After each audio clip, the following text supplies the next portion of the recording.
If you fix this engine, I'll marry you. The CEO laughed, her cold blue eyes flashing with contempt as she utterly doubted the man's skill. Little did she know that this mocking quip would become the start of a journey that would change her life forever. The October rain fell in heavy sheets, as if the sky were determined to wash away every last trace of summer. Eleanor Granger's gleaming Mercedes slowed and then died on Route 47, a lonely stretch about 3 miles from Millbrook. In an instant, the only sounds were the pounding rain and the hiss of steam escaping from beneath the hood. Sarah stared in alarm at the heat rising like the angry breath of a great dragon. Perfect, she muttered bitterly. She glanced at her watch and stepped out in her Chanel stilettos, only to have cold water soak her feet. Her impeccably tailored suit was drenched within seconds. In the distance, a rusty, faded sign swayed in the gusty wind, its worn lettering still legible. Jackson Auto Repair, fair prices, honest work. With reluctance, Sarah hurried into the small garage, its shabby exterior making her frown. Inside, the air smelled of motor oil mixed with stale coffee. Flickering fluorescent lights cast a dim glow over the cramped space. "Is anyone here?" Sarah called out, impatience clear in her voice. A man emerged slowly from under a faded blue pickup behind, wiping grease from his once clean coveralls. When he stood, his eyes were kind but weary. This was Benjamin Carter, a 32-year-old black man with a sturdy build and a ruggedly gentle face. His short, curly hair revealed a broad forehead and deep-set eyes that seemed to have witnessed countless storms. "Having trouble, ma'am?" Michael asked warmly. Sarah crossed her arms, shivering in the cold and irritated by her predicament. "It just died on me," she snapped, her voice tinged with panic. "I have a crucial meeting in Chicago at 8 a.m. tomorrow. This can't be happening." Michael nodded understandingly, then grabbed his toolbox and stepped into the rain. In moments, he popped the hood and began examining the engine swiftly and precisely. Raindrops running down his shirt, darkening the fabric. Sarah hovered nearby, scrolling through her phone messages, anxiety mounting. She watched Michael probe under the hood, heart pounding. After a few minutes, he closed the hood gently and spoke gravelly. "The cooling system's shot, cracked radiator, and a ruined water pump. I'm afraid it's not a quick fix." Sarah's brow furrowed. "How long will it take?" Michael paused as if calculating, then replied softly, "About 2 to 3 days. I'll need to order parts from out of town." She shook her head, determination flashing in her eyes. "Name your price. I'll pay double or triple for expedited shipping." Michael looked up, meeting her gaze with a serious but honest expression. "Ma'am, money won't make the parts arrive any faster. Some things only get solved with time." Sarah's frustration boiled over. "Everything in this world can be bought with money, Jackson." Michael offered a sad smile and shook his head. "Not everything, Miss Wellington. Some things are far more precious than money." Sarah stood stunned by the mechanic's earnest resolve. She was used to a world where money and power could fix anything. Today, for the first time, she felt utterly helpless. Just then, a clear childlike voice rang from the back of the garage. "Daddy, is someone out there?" They turned to see a little girl, about 5 years old, in pink unicorn pajamas, clutching a worn teddy bear. Her curious eyes, wide with wonder, fixed on Sarah as she toddled toward Michael. Michael knelt beside his daughter, smiling gently. "Lily Carter, come inside, sweetie. It's too cold out here." Lily Carter shook her head, her bright gaze now on Sarah. "My dad's the best mechanic in the world. He can fix anything." Despite her frustration, Sarah couldn't help but smile at the child's innocent confidence. Michael patted Lily Carter's head and then addressed Sarah with warmth and calm. "There's a small inn not far from here. I think you should wait there for now." Sarah stood motionless in the rain, watching Michael and Lily Carter step into the cozy garage. A strange feeling welled up inside her. For the first time, she felt small in the face of genuine kindness and simplicity.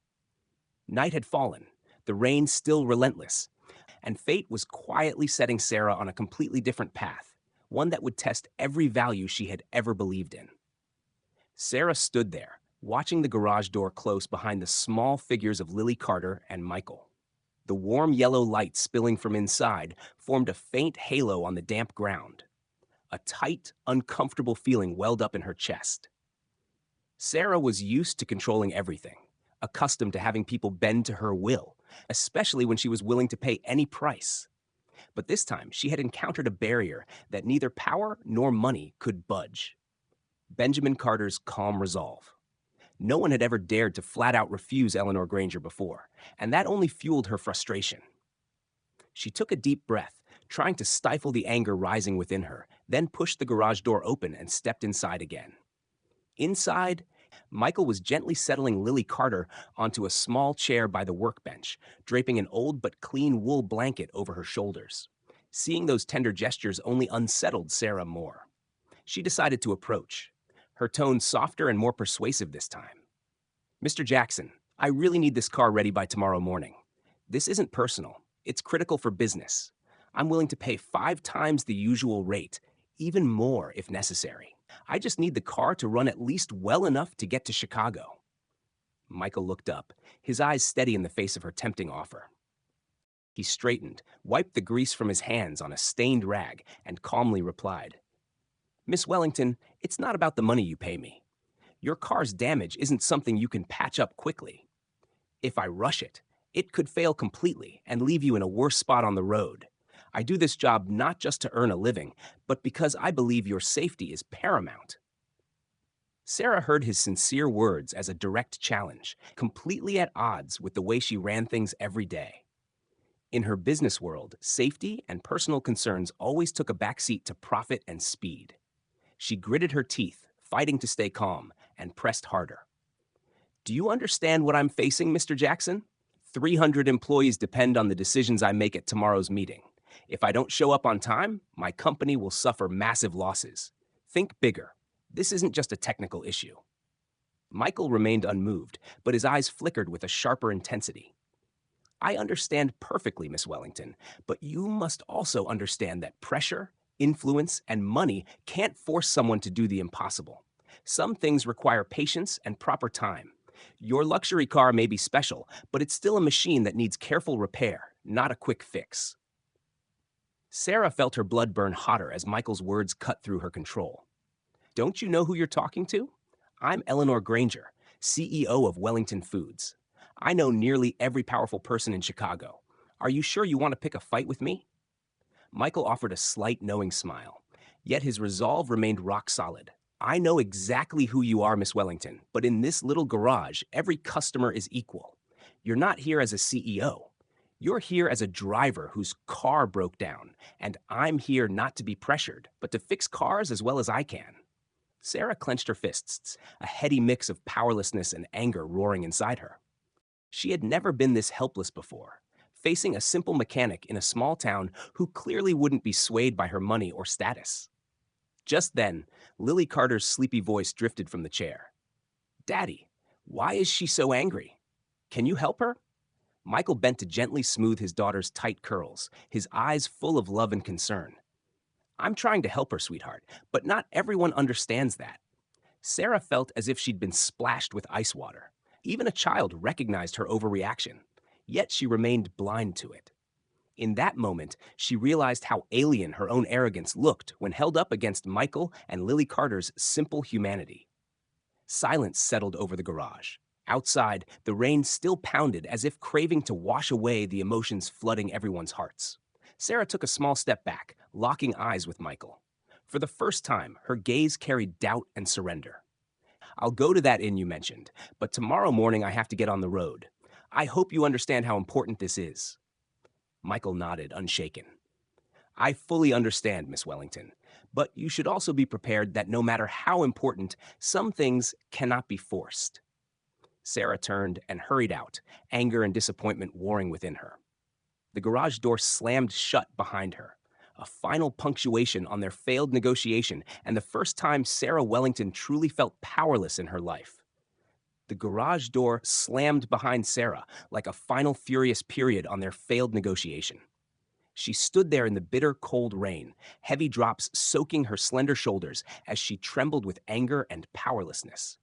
In a life always surrounded by money and influence, this was the first time Sarah had ever felt truly small in the face of something she couldn't buy or force with her status. Authenticity. Sarah sighed, about to turn and walk away, when a soft voice drifted from the garage door, gentle yet insistent enough to stop her in her tracks. "Miss, where are you going?" Startled, Sarah turned and looked down to see Lily Carter Jackson standing there, her round, clear eyes wide, clutching a battered teddy bear. The little girl's pink unicorn pajamas stood out brightly against the gloomy backdrop. Sarah hesitated, meeting the child's innocent gaze, a mix of curiosity and concern that made Lily Carter impossibly endearing. I was going to the nearby inn to rest for a bit, Sarah stammered, trying to hide her confusion and disappointment. Lily Carter tilted her head, eyes sparkling with interest. Why don't you stay here and have some hot cocoa? My dad makes the best hot cocoa ever. Whenever it rains like this, we sit by the window, drink cocoa, and read fairy tales. There was something irresistibly sincere in Lily Carter's invitation. For the first time in her life, Sarah felt disarmed by such a simple, carefree offer. She managed a small smile as the weight in her chest lightened just a bit. Hot cocoa, huh? That does sound tempting, sweetheart. Lily Carter beamed and darted back into the garage, her tiny feet pattering on the concrete. Daddy, make hot cocoa quick. She said yes. Michael looked up in surprise to see Sarah standing at the threshold. A flicker of confusion crossed his face, then softened when he saw Lily Carter's radiant smile. Then please come inside. I'll make you something warm. Sarah stepped slowly into the garage where the soft yellow glow of a single overhead bulb made the space feel unexpectedly cozy. She settled onto an old wooden chair, her gaze drifting to a row of photographs on the wall. Snapshots of Michael and Lily Carter at a town fair, a picnic in the park, a quiet moment of father and daughter reading by the window. A strange, undefinable feeling washed over Sarah. Such simple moments had no place in her glamorous but lonely world. Here you go, my special hot cocoa, Lily Carter announced, carefully handing Sarah a steaming mug. Tiny marshmallows were arranged like little flowers on top. A gentle warmth spread through Sarah at the sight. Thank you, Lily Carter. It looks beautiful, Sarah said softly. Lily Carter settled beside her, eyes shining with pride as she glanced toward Michael, who quietly observed them from the corner.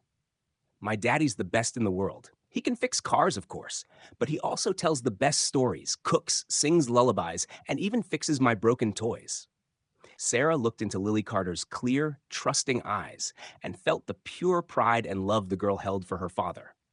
For the first time, she understood that some of life's most precious things couldn't be bought or commanded. Genuine affection, pride, and unconditional love. Feeling unexpectedly tender, Sarah asked, her voice softer than ever, "Where's your mother, Lily Carter?"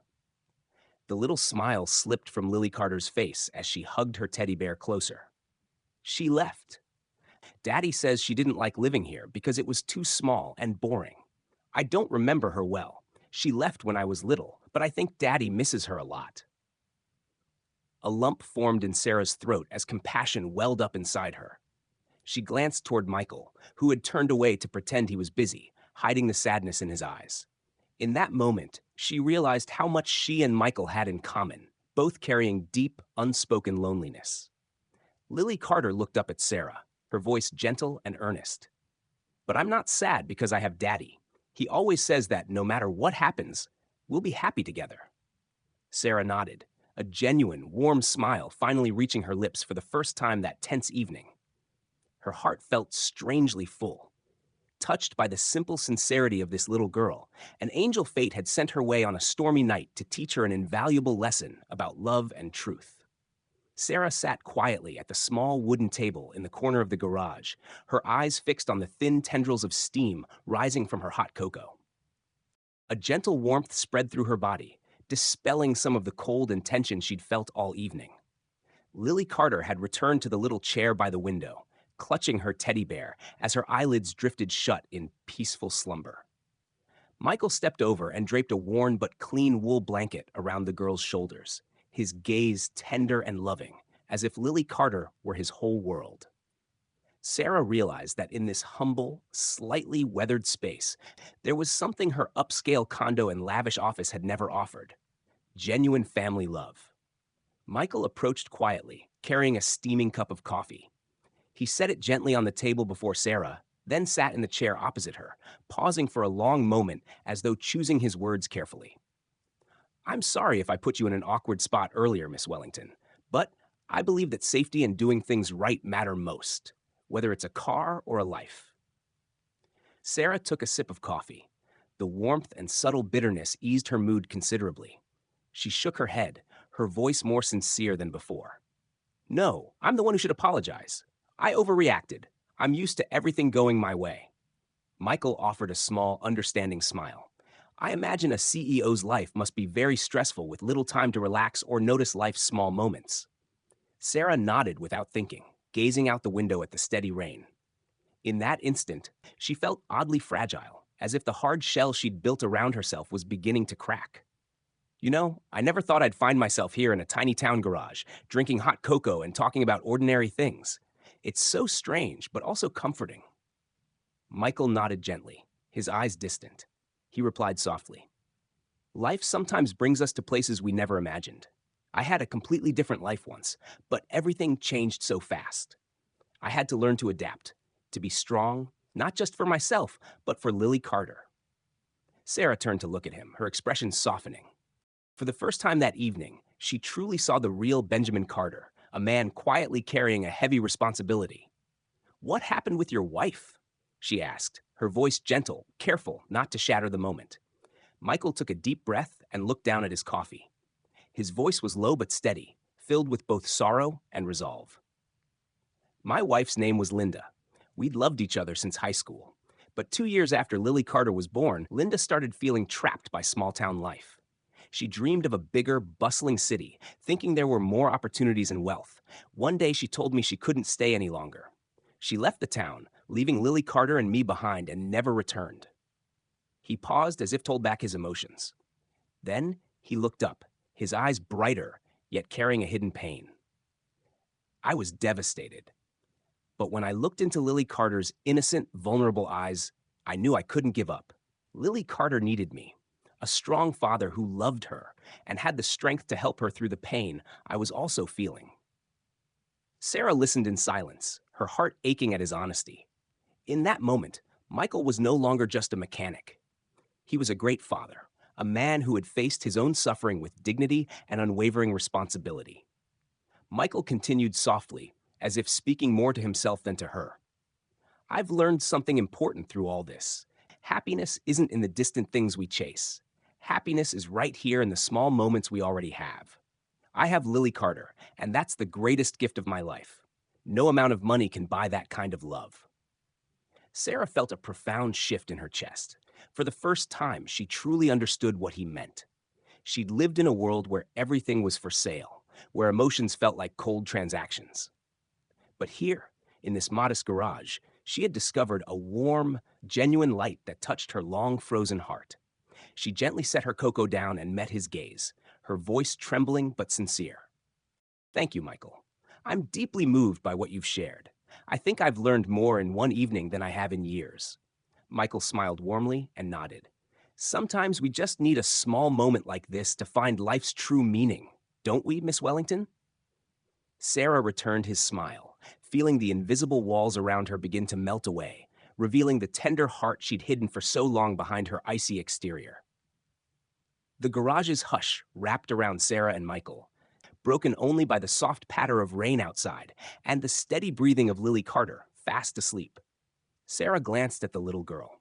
Lily Carter's face, bathed in the warm glow of the desk lamp, looked so innocent and peaceful. A faint smile touched Sarah's lips, then quickly faded, replaced by a deep, aching sadness. Do you have children, Miss Wellington? Lily Carter's gentle voice suddenly rang out. The little girl had woken and was looking up at Sarah with clear, visa-eyed, curious eyes. Startled, Sarah forced a gentle smile. No, Lily Carter, I don't have any children. Lily Carter blinked in puzzlement.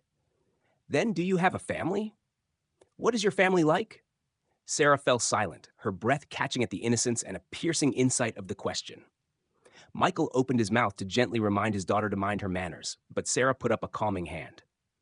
She looked deep into Lily Carter's wide eyes, and for the first time in her life felt unable to evade that pure sincerity. Yes, Lily Carter. Everyone has a family, Sarah said softly, her voice distant. But my family is a bit different from the ones you know. Lily Carter tilted her head, concern knitting her brow. Why is it different? Isn't a family where parents and children love each other? Lily Carter's simple question cut through Sarah's thick armor like a knife, exposing wounds she'd hidden for years. Memories of her childhood rushed back when family meant something very different. She remembered the giant chili house in the suburbs where she lived with her parents, but rarely saw them. Dinners around the grand dining table featured elaborate dishes, but not a single laugh. Housekeepers drifted through like ghosts, doing their tasks and vanishing.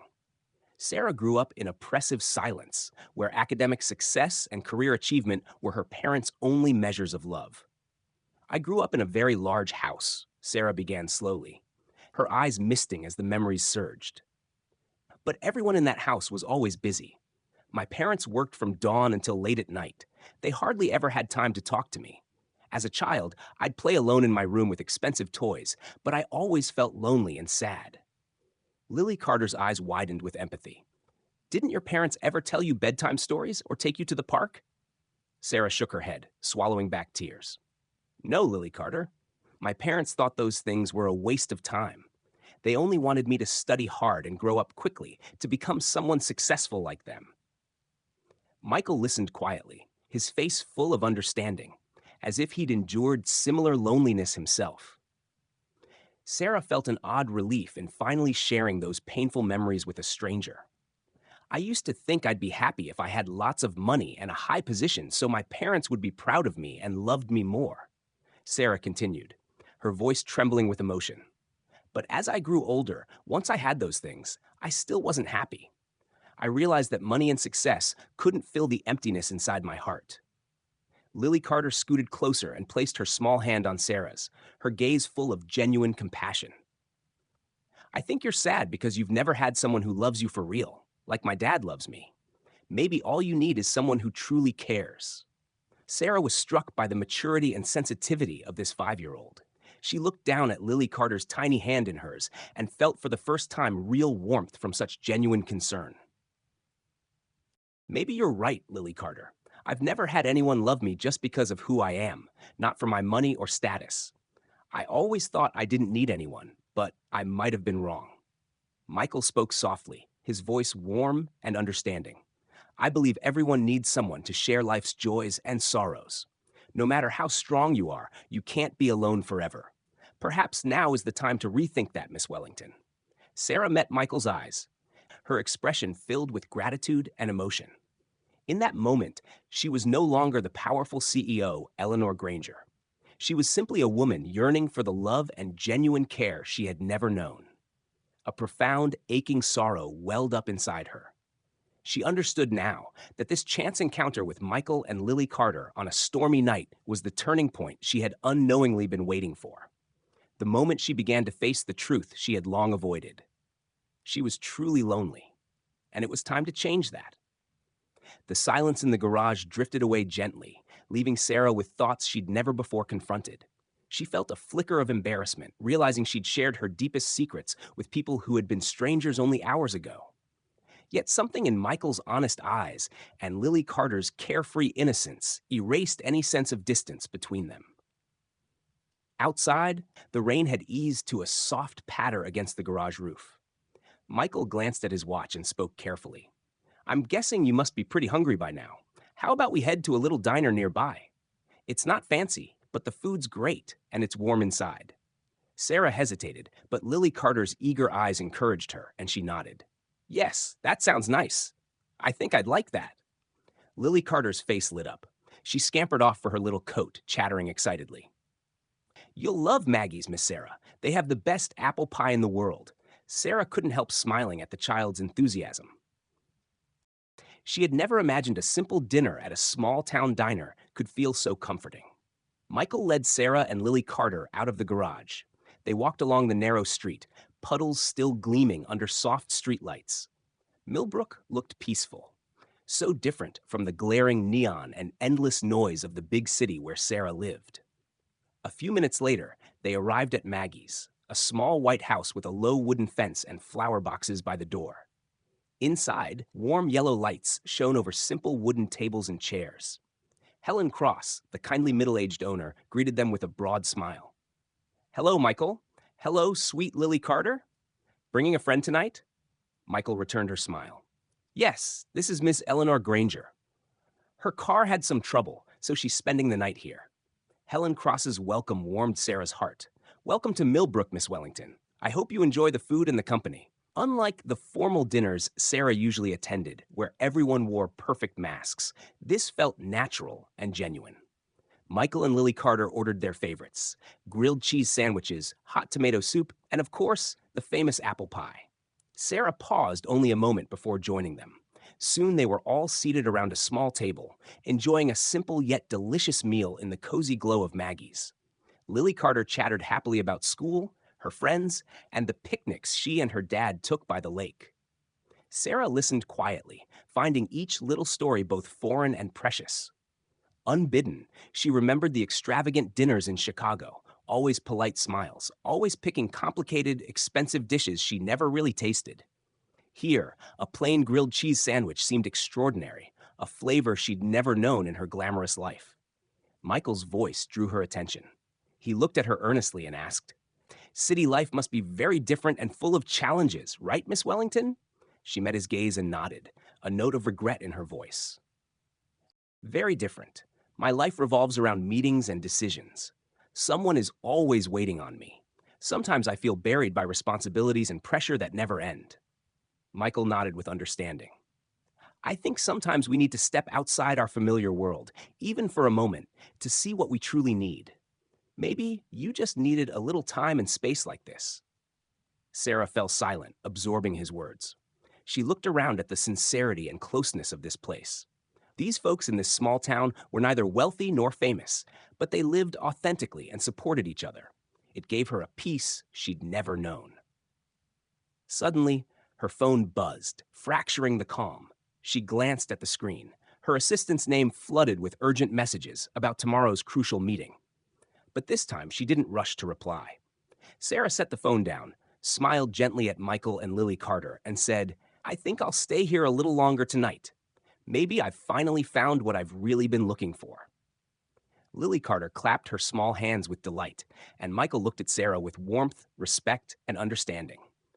In that little diner, Eleanor Granger, the powerful CEO, chose for the first time in her life to put down her burdens, slow down, and seek the true peace she'd unknowingly given up so many years ago. The peaceful moment at Maggie's was abruptly shattered when the doorbell rang. Sarah started, her gaze instinctively snapping to the door as it swung open. A tall figure in an expensive suit stepped inside, his cold eyes sweeping the cozy diner with blatant contempt. Sarah's heart froze when she recognized him as Samuel Pierce, vice president of Wellington Foods, the biggest rival within her own company, and the man who had long sought to unseat her as CEO. Richard's eyes narrowed with a cruel glint as he spotted her, a mocking half-smile playing on his lips. "Richard, you have no idea what you're talking about," Sarah said, her voice low but cutting through the air like a blade.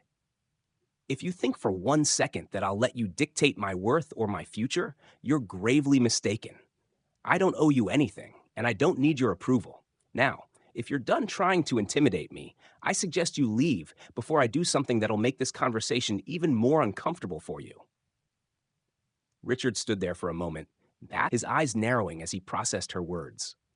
But there was a flicker of uncertainty in his gaze, something Sarah rarely saw from him. After a long pause, he gave a humorless laugh, stood up, and straightened his suit. "I'll be watching, Sarah. Don't make me regret this." Then, without another word, he turned and walked out, leaving a tense silence hanging in the air. Sarah exhaled deeply, her fists slowly relaxing at her sides. She returned to her seat, not even glancing at Michael or Lily Carter. She had learned to shield her emotions, but inside, the storm still raged. "Richard, let me remind you this CEO position I earned through my own skill and contributions, not through petty threats or underhanded schemes. Whether I spend time here or meet whoever I choose has no bearing on my competence, and I will not tolerate you insulting Michael or anyone else again." Richard faltered, taken aback by her rare show of defiance. He laughed harshly, trying to mask his anger. "You truly surprise me, Sarah. You, so always composed and logical, defending a worthless stranger." Sarah's eyes blazed with resolve. "You don't understand a thing, Richard. The man you insulted is a wonderful father, a decent man with dignity, qualities you'll never grasp, and I will never allow you to insult him again. Now, kindly leave." Enraged, Richard stood up so quickly his chair scraped the floor. His face was contorted with fury. "Fine, Sarah, I'll go. But remember, today I'll make you pay dearly for this foolish decision. And when you've lost everything, you'll regret defending this meaningless little town and its ordinary people." With that, he stormed out, leaving a heavy tension in his wake. Sarah sank back into her chair, her heart pounding. For the first time, she felt the fierce internal struggle between material ambition and the desire to protect the simple good things in life. Michael gently placed a hand on her shoulder, his tone warm with gratitude. "Thank you, Sarah. I'm sorry I got you into this." Sarah looked into his eyes and for the first time truly saw his worth. She offered him a confident smile. "No, Michael, you don't need to apologize. I'm the one who should thank you. Because of you and Lily Carter, I now know what I truly want to protect, what's truly worth fighting for." In that moment, Sarah realized that defending Michael and Lily Carter against Richard's insult was the most pivotal decision of her life, a decision that led her out of the darkness of pressure and coldness and closer to the warm light of genuine love and truth she had always longed for. When the first light of morning filtered through the small window, Sarah knew she could no longer delay. The confrontation with Richard Harris the night before still haunted her. The echo of his icy, threatening words reminded her that her brief respite in Millbrook was over. Reality was calling her back to Chicago and the heavy responsibilities waiting there. Michael had finished repairing her car as quickly as he could. As he saw her off, his gaze was filled with deep concern. "Sarah," he said quietly, "no matter what happens, remember you always have a place to come back to."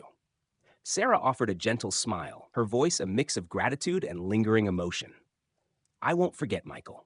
Thank you, and thank you, Lily Carter, for everything." She drove away from the town, the warm comfort she'd felt ebbing away and giving rise to a growing anxiety as she headed back to the city and the myriad problems that awaited her. When she entered the boardroom at Wellington Foods, the atmosphere was stifling with tension. Cold, scrutinizing eyes from the board members bore into her, full of doubt. Samuel Pierce sat at the head of the table, a smug look of triumph flitting across his face. "Welcome back, Sarah," Richard said first, his tone icy. "I hope you have a satisfactory explanation for your unaccounted absence these past few days." Sarah took a steadying breath, forcing herself to remain calm under the board's piercing stares. "My car broke down on a business trip, and I was stranded in a small town. I did my best to handle crucial matters remotely." Richard let out a derisive chuckle, scanning the room as if to fan the flames of their skepticism. "Reasonable enough, I suppose, but is that enough to appease shareholders and clients when your absence has driven our stock down over 5% in 2 days?" Another board member, Thomas Adams, usually neutral, spoke up. "Sarah, I'm very disappointed. We've always trusted your capabilities, but clearly you've let personal matters overshadow your professional responsibilities. That's unacceptable." Sarah felt each word and each glare as a blow. For the first time in years at the helm, she felt utterly isolated. The cold judgment of colleagues she had once considered allies revealed the harsh truth of the world she'd been striving to master. Richard seized the moment, his voice cutting. "If you cannot strike a balance between emotion and reason, I'm afraid the CEO role may no longer suit you. We need a leader who makes decisive choices without personal feelings clouding the company's interests." Sarah clenched her hands beneath the table. Richard's words slicing through her pride and self-worth, but the deepest pain came from the board's silent agreement. People she believed would stand by her no matter what. She looked around the room, her voice ringing with genuine emotion for the first time. "I understand your disappointment. I have always believed that our work and the company's success were my top priorities, and I've spent years building what we have. But over the past few days, I realized that success means nothing without authenticity, empathy, and truly valuable principles." She paused, fixing her gaze on Richard with unprecedented resolve. "I do not regret spending time in that small town, because it taught me what matters more than profits or stock prices. If the board believes this makes me unfit to lead, I am prepared to accept the consequences." Richard sneered, shaking his head in feigned dismay. How touching, Sarah. But emotions don't pay the bills. They don't guarantee returns to shareholders, and they certainly won't save your job. We will call a vote of confidence soon, and I think you know how that will turn out. Sarah felt as though she were backed into a corner, every word from Richard squeezing the air from her lungs. Yet amidst her despair, she remembered Lily Carter's clear eyes and Michael's kindness, things she had never truly known in her cutthroat business world. She stood, took a deep breath to steady herself, and spoke calmly but firmly. If the board wishes to hold a vote, I will respect that decision. But before any final judgment, I ask everyone to carefully consider the values we're really pursuing, because profits and success are meaningless if we lose our humanity and compassion. With that, Sarah turned and walked out of the room, leaving a heavy silence behind her. She realized that the values she had chased, money, status, power, were hollow. For the first time, she questioned whether those pursuits were worth the sacrifices and loneliness they had cost her. The boardroom door closed behind Sarah, but she knew the most important battle still lay ahead. The chill in the room came not only from the suspicious glances, but from the bitter truth of the values she'd long pursued. Yet now Sarah was determined not to back down. She drew a deep breath, steeled herself, and stepped back in, her gaze calm, but more resolute than ever. I have a proposal I'd like to present to the board.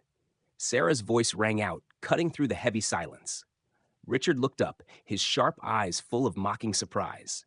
Another heartfelt speech. Sarah, I thought we'd heard enough.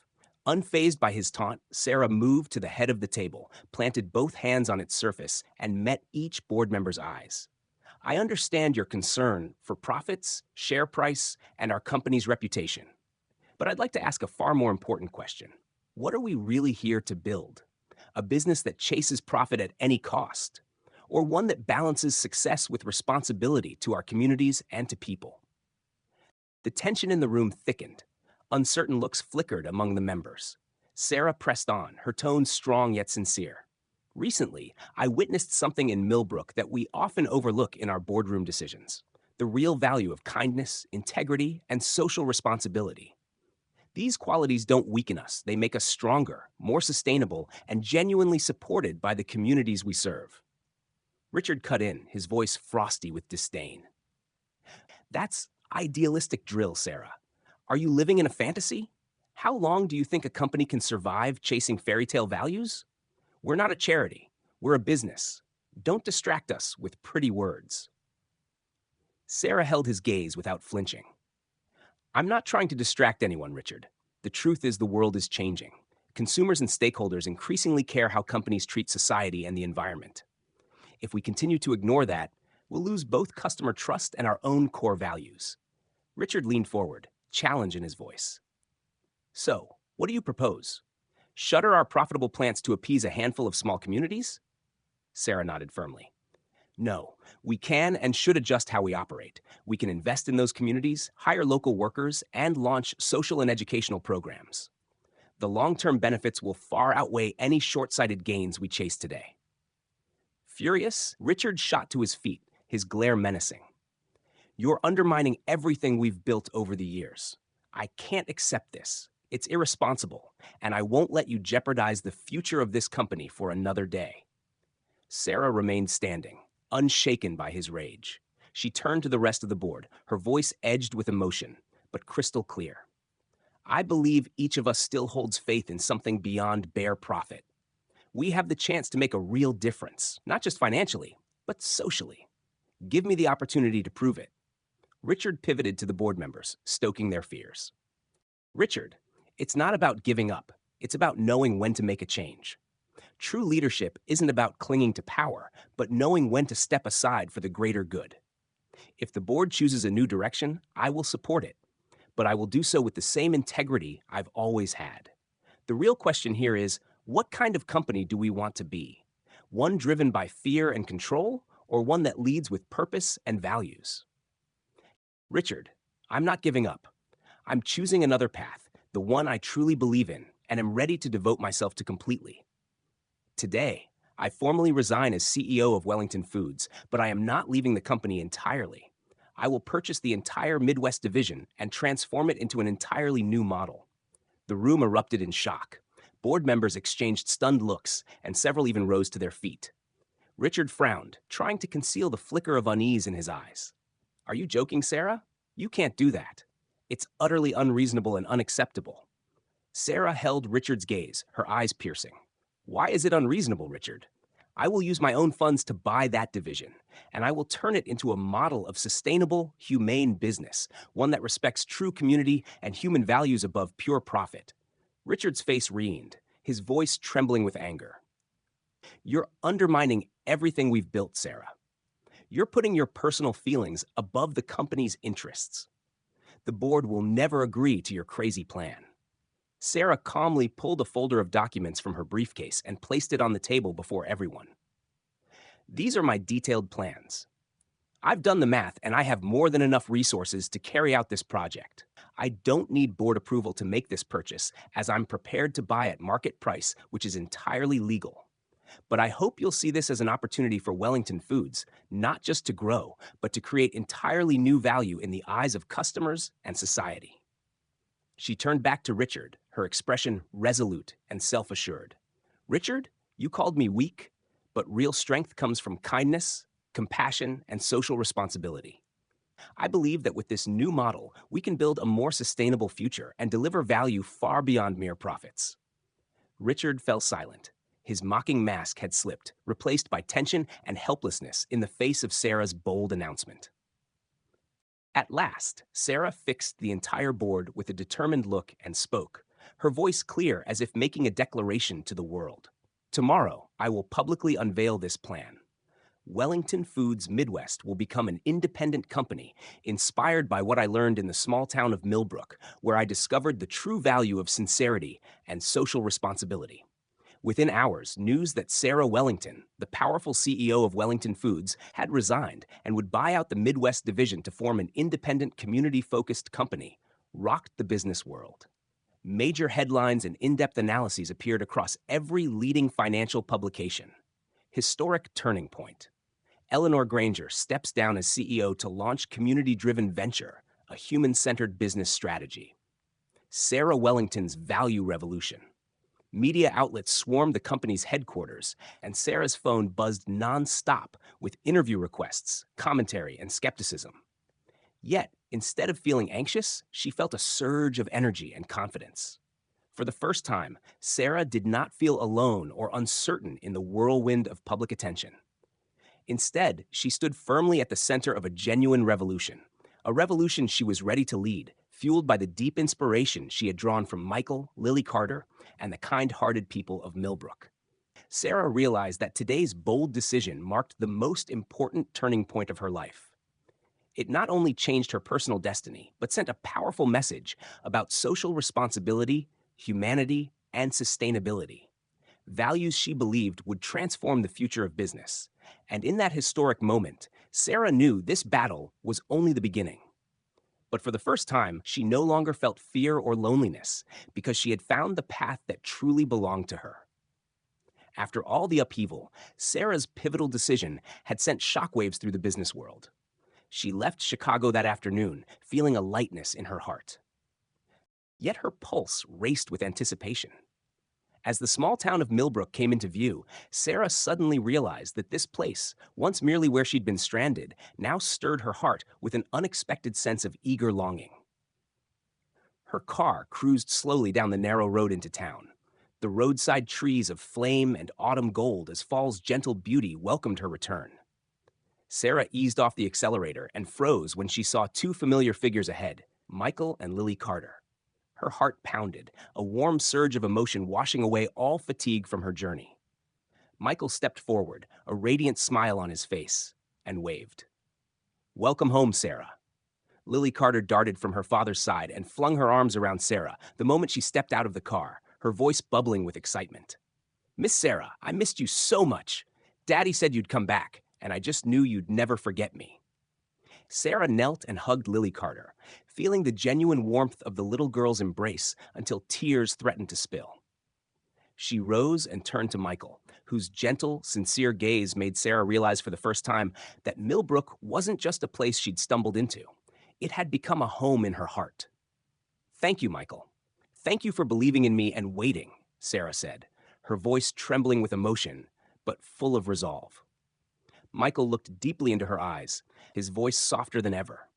"I never doubted you'd return, and we all believe in you and in the wonderful things you'll bring to this place."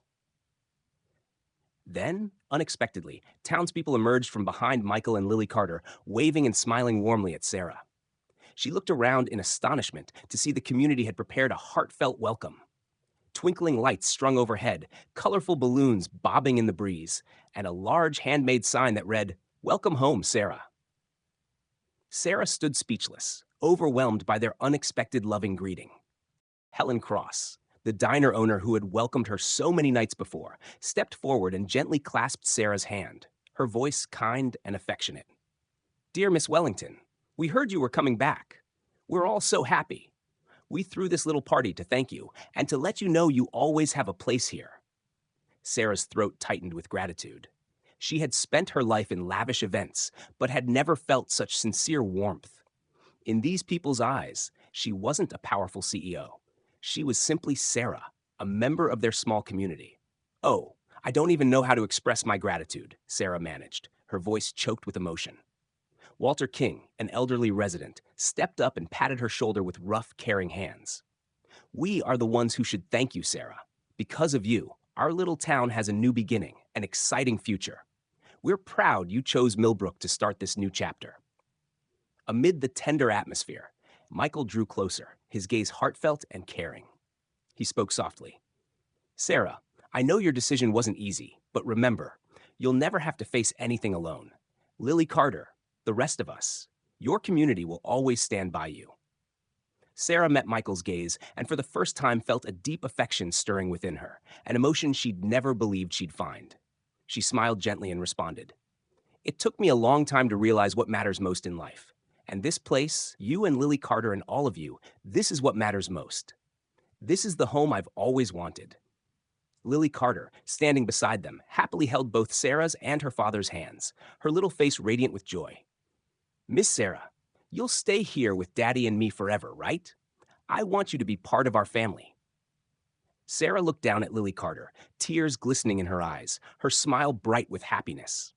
"I'll always be here, Lily Carter, because this is truly my home." A wave of love and warmth enveloped the entire town. The simple yet heartfelt celebration overflowed with laughter and genuine conversation, things Sarah had never experienced before. Under the soft glow of the lights, Sarah stood and looked at the familiar faces around her. For the first time, she understood true peace. The ambitions she once chased seemed insignificant compared to the sincere affection of these townspeople. Millbrook had not only given her a new direction, but also the greatest gift of her life, that an authentic family and a true home. And in that moment, Sarah realized her life was just beginning. Not with a title or power, but with love, trust, and hope, surrounded by the simple, genuine hearts of Millbrook. Time passed swiftly, and Sarah gradually realized that her decision to return to Millbrook hadn't just been the wisest choice of her life. It had opened doors to beautiful chapters she never imagined could be hers. From the heartfelt welcome on that fateful evening, she had seamlessly become part of this small town, as if she had always belonged. Under Sarah's leadership, Wellington Midwest quickly became a symbol of sustainable growth, drawing attention from the nation's media. She didn't just invest heavily in local businesses. She steadfastly implemented policies prioritizing job creation and skills training for residents. Once neglected fields, shops, and small factories were revived, brimming with new confidence and pride. Michael stood by Sarah's side through every step, supporting her not only as a partner in business, but as an indispensable source of encouragement. Their days working together drew them ever closer, their hearts intertwining more deeply with each passing moment. And Lily Carter, the sweet little girl, had become an integral part of Sarah's daily life.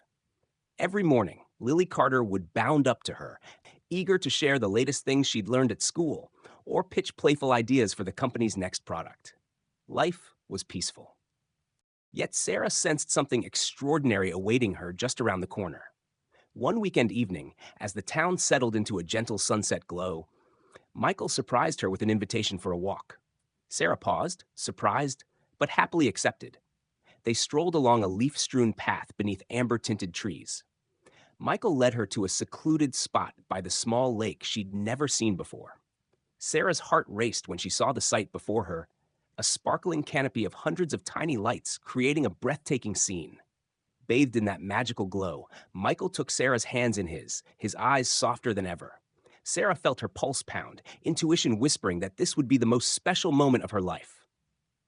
Michael spoke gently, his voice trembling with sincerity. "Ah, Sarah, you've changed my life and Lily Carter's forever. I used to think my world would only revolve around caring for Lily Carter and fixing old cars in that little garage. But you stepped into my life, bringing light, hope, and a future I never dared to imagine." Sarah's eyes glistened with tears, her heart fluttering at his heartfelt words. Michael continued, his voice now firm and more emotional. "I want you to know that I love you with all my heart and soul, because of everything you've done for this town, and because of who you are, genuine, compassionate, and kind. And today I want to ask you something." Michael knelt before Sarah, retrieving a small, carefully wrapped box from his pocket. He opened it to reveal a delicate ring, its sparkle bright in the enchanted light, a symbol of lasting true love. "Sarah, will you marry me? Become Lily Carter's mother and build a real family with me." Silence stretched for a moment that felt endless to Sarah.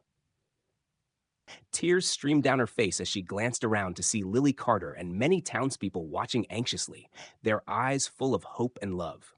Lily Carter waved excitedly, her small face radiant with joy, and called out, "Miss Sarah, say yes! I want you to be with Daddy and me forever." Sarah laughed through her tears. In that instant, she understood that everything she had ever longed for, family, love, a home, was right before her. She bent down, placing her hand over Michael's warm one, her eyes shining with happiness and faith. "Yes, Michael," she whispered. "I will marry you, become Lily Carter's mother, and build a truly meaningful life here with you." The town erupted in applause and cheers. Lily Carter ran forward and hugged them both, tears of joy tracing her cheeks. "Finally, I have a real mama. I love you, Mama Sarah." Sarah felt her heartbeat in harmony with these two people, Michael and Lily Carter, who had helped her discover true happiness and life's deepest meaning. Her company was thriving. But what filled her with pride more than anything were the smiles and positive changes on the faces of the local residents.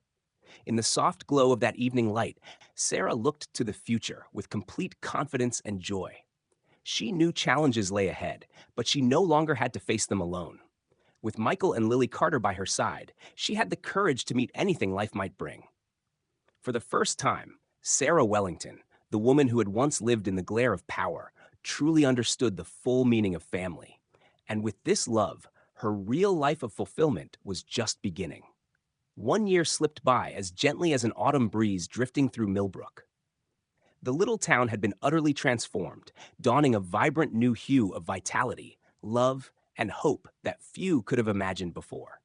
Yet the most wonderful change was the deep shift in the hearts of every single person there, especially Sarah, Michael, and their little Lily Carter.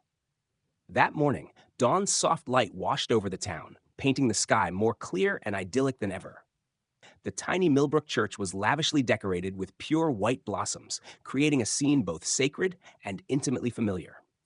Townspeople gathered in joyful anticipation, dressed in their finest, faces alike as they awaited the special moment everyone had longed for. Sarah stood before the mirror, her heart pounding. Her simple yet elegant wedding gown hugged her petite frame, and her eyes shone with happiness, laced with a touch of nerves. Helen Cross entered the room, gently adjusting Sarah's veil, her voice warm with emotion. "Darling Sarah, you are truly beautiful today. Not just on the outside, but because of the genuine love shining from your heart. All of Millbrook is so proud and happy for you." Sarah smiled through tears and embraced Helen Cross. "Thank you so much. You and everyone here are my true family. I'm so lucky to have found where I belong." Soft music began to play, and the ceremony commenced. Sarah's every step toward the church altar quickened her pulse. At the far end, Michael waited, his gaze tender and filled with love. Beside him, Little Lily Carter beamed, cradling a small basket of flowers, looking more adorable than ever. As Sarah drew near, Michael took her hand and whispered, "At last, you're here, Sarah. I've waited so long for this moment."